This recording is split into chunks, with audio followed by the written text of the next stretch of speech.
அனைவருக்கும் வணக்கம். இன்றைக்கி நம்ம வந்து தக்காளி குழம்பு வைக்க போகிறோம்.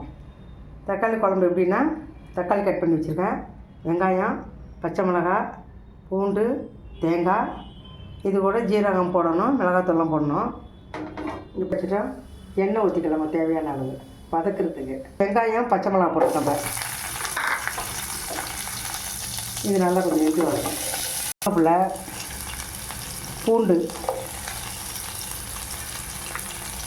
பூண்டு கொஞ்சம் கொத்தமல்லி, கம்மியாக கொத்தமல்லி போட்டுக்கலாம்.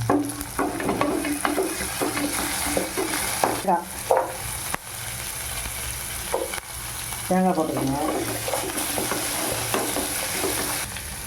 ஜீரகம், கொஞ்சம் மஞ்சத்தூள், தேவையான அளவு மஞ்சத்தூள். இந்த பச்சை வாடை போகிற அளவு கொஞ்சம் வதக்கி வச்சுருந்தாங்க. தக்காளி, பழுத்த தக்காளி ஒரு 4 கட் பண்ணி வச்சுட்டேன். போதும். இதை நம்ம அரைச்சிட்டு வச்சால் தாளிக்கணும். வந்து மசாலா சேர்த்துக்கலாம். இதில் வந்து தனி மிளகாத்தூள், தேவையான அளவு தனி மிளகாத்தூள் போட்டுக்குவோம். ஒரு ஸ்பூன் எல்லாமே வீட்டில் அரைச்ச மிளகாத்தூள், மல்லித்தூள் தான். அது சிம்மில் நல்லா வதங்கி வந்ததையும் இந்த பச்சை வாழையெல்லாம் போனதையும் அரைச்சி, இது இப்போ கொஞ்சம் சூடு ஆறுனதையும் மிக்சர் ஜாரில் போட்டு அரைச்சிட்டு வந்துடுறேன். இப்போ அரைச்சிட்டு வந்தாச்சு. தக்காளி வெங்காயம் எல்லாமே அரைச்சிட்டு வந்துட்டோம். இப்போ தாளிச்சிடலாம். எண்ணெய் ஊற்றிருக்கேன், போட்டுக்கிறேங்க. பட்டை 4 லவங்கம் கொஞ்சம் போட்டுக்கிறேன், 4 போட்டிருக்கேன். கருவேப்பிலை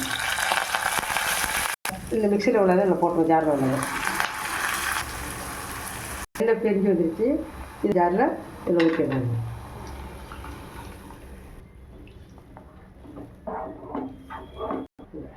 தேவையான அளவு உப்பு போட்டுருக்கோம். எவ்வளோ தேவையோ அவ்வளோ உப்பு. இப்போ நல்லா இதாக இருக்குது. இது 2 கொதி வரட்டும். அது தக்காளி குழம்பு அவ்வளோ ருசியாக இருக்கும். அது இது இட்லி, தோசை, சப்பாத்தி எதுக்கு வேணாலும் சாப்பிட்லாம். சாப்பாடு கூட சாப்பிட்லாம். இது சூடாக சோறு வடித்து சாப்பிடுங்க, அவ்வளோ ருசியாக இருக்குது. இப்போ மூடி எடுத்துக்கலாம். நல்லா கொதி வந்துச்சு பாருங்கள். ஆஃப் பண்ணி எடுத்தாச்சு. குழம்பு ரெடி ஆகிடுச்சு பாருங்கள். எவ்வளோ நல்லா இருக்குன்ட்டு பார்க்கவே அவ்வளோ நல்லா இருக்குது.